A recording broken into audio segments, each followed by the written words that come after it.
Olá, galera! Tudo bem com vocês? Sejam bem-vindas e bem-vindos a mais um vídeo do PET Engenharia Química UFPR. Hoje daremos continuidade à nossa série sobre o sistema de unidades, onde abordaremos sobre as grandezas da engenharia química utilizadas amplamente durante todo o curso. Vale lembrar que essas são só algumas e que todas são oficialmente reconhecidas pelas Confederações Gerais de Pesos e Medidas, CGPM, e pela União Internacional de Química Pura e Aplicada. Vamos lá?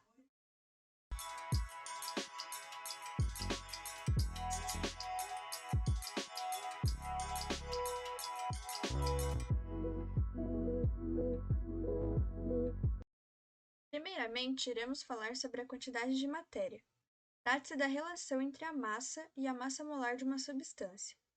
Mol é a quantidade de matéria de um sistema que contém tantas entidades elementares, que podem ser átomos ou moléculas, quanto são os átomos contidos em 0,012 kg de carbono 12.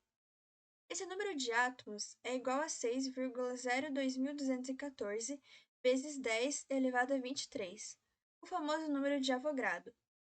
Portanto, toda amostra de uma substância que contiver este número de entidades terá uma quantidade de matéria igual a 1 mol.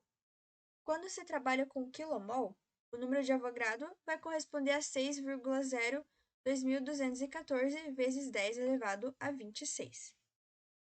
Para calcularmos a quantidade de matéria, que seria o nosso N, contida numa determinada massa m de uma certa substância cuja massa molar é mzão, ela vai ser dada pela seguinte relação: N igual a razão entre m sobre mzão. Já a nossa massa molar, que é dada por mzão, é a relação entre a massa e a quantidade de matéria.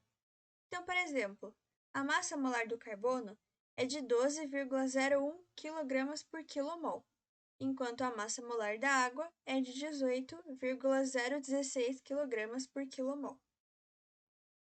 Iremos falar agora sobre o volume molar. Uma dada amostra de uma substância ocupa um volume V e possui uma certa quantidade de matéria N.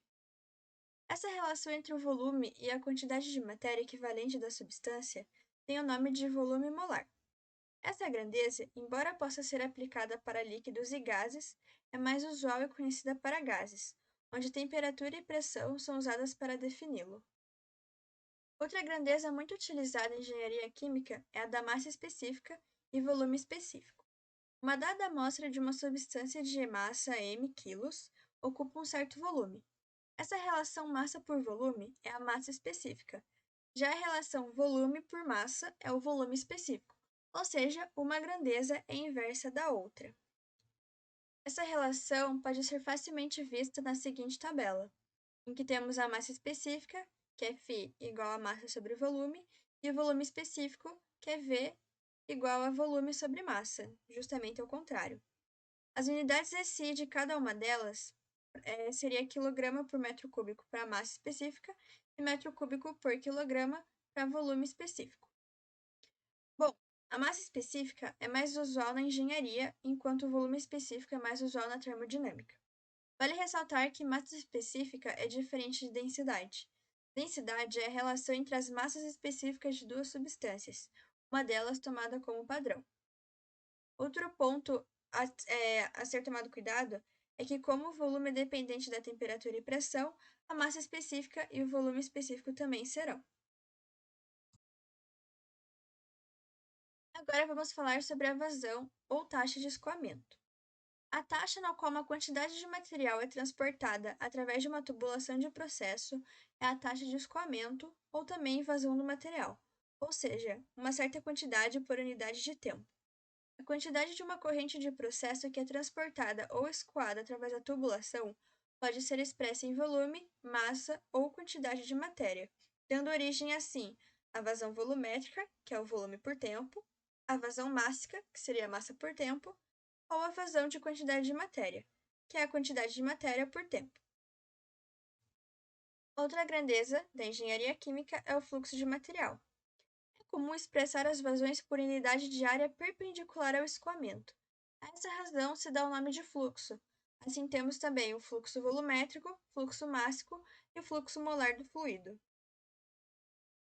A próxima grandeza que iremos abordar é a temperatura. Temperatura é uma medida quantitativa do grau de aquecimento de um ambiente, de uma substância ou etc. Esse grau de aquecimento é determinado indiretamente pela medição de alguma propriedade física de uma substância, cujo valor depende da temperatura de uma maneira conhecida. A temperatura usada no dia a dia é medida através de escalas relativas baseadas em pontos fixados arbitrariamente. Os pontos usuais são o ponto de fusão do gelo e o ponto de ebulição da água na pressão de uma atmosfera, aos quais são atribuídos determinados valores de acordo com a escala. A escala Celsius e a escala Fahrenheit são baseadas nos mesmos pontos, mas a eles são atribuídos valores diferentes. Na escala Celsius, o intervalo entre os valores dos pontos fixos 0 e 100 é dividido em 100 espaços iguais. Na escala Fahrenheit, o intervalo entre os valores dos pontos fixos 32 e 212 é dividido em 180 espaços iguais. A relação entre essas diversas escalas de temperaturas é dada pelas equações abaixo. Então, a temperatura em Fahrenheit é igual a 1,8 graus Celsius mais 32. A próxima relação é que a temperatura em Fahrenheit vai ser igual a 1,8 Kelvin menos 459,67. E a última relação é que minha temperatura em Kelvin vai ser igual a minha temperatura em graus Celsius mais 273,15. Agora falaremos sobre a pressão. Ela é a razão entre a força e a área sobre a qual a força atua. Consequentemente, as unidades de pressão são as unidades de força divididas pelas unidades de área. Ou seja, no SI, minha pressão vai ser dada por quilograma vezes metro elevado a menos 1 vezes segundo elevado a menos 2. Ou seja, será Newton vezes metro elevado a menos 2, sendo dado por Pascal. Por último, falaremos da energia. Existem diferentes formas de energia. A primeira é a potencial, que é associada à força de atração exercida por um campo gravitacional sobre uma massa m de um corpo ou sistema situado em um nível h em relação ao nível de referência. Usando o sistema internacional, ela é calculada por energia potencial é igual a massa vezes a aceleração da gravidade vezes a altura, h. Então, as nossas unidades vão ser quilograma multiplicado por metro sobre segundo ao quadrado, a nossa aceleração, vezes metro. Isso vai ser igual a quilograma vezes metro ao quadrado vezes segundo elevado a menos 2. Então, nossa unidade vai ser o joule. Já a energia cinética é associada à velocidade de um corpo ou sistema em relação à vizinhança. Usando o SI, Sistema Internacional, ela vai ser calculada por energia cinética igual a massa vezes velocidade elevado ao quadrado sobre 2. Então, as nossas unidades vão ser quilograma vezes metro elevado ao quadrado sobre segundo elevado ao quadrado. Isso também vai ser igual ao joule. Por último, a nossa energia térmica, ou calor, é uma forma de energia que é transferida de um corpo para outro, ou de um sistema para a vizinhança, devido à diferença de temperatura existente entre eles. Bom, galera, do vídeo de hoje era isso. Espero que vocês tenham gostado. Lembrando que se vocês tiverem alguma sugestão de conteúdo ou exercício para trazer no canal, não deixem de comentar aqui embaixo. Também não se esqueçam de se inscrever, curtir e ativar o sininho para não perder nada. Também não deixe de compartilhar esse vídeo com seus amigos e amigas para o nosso canal crescer cada vez mais. O PET Engenharia Química UFPR agradece a atenção de vocês e até o próximo vídeo.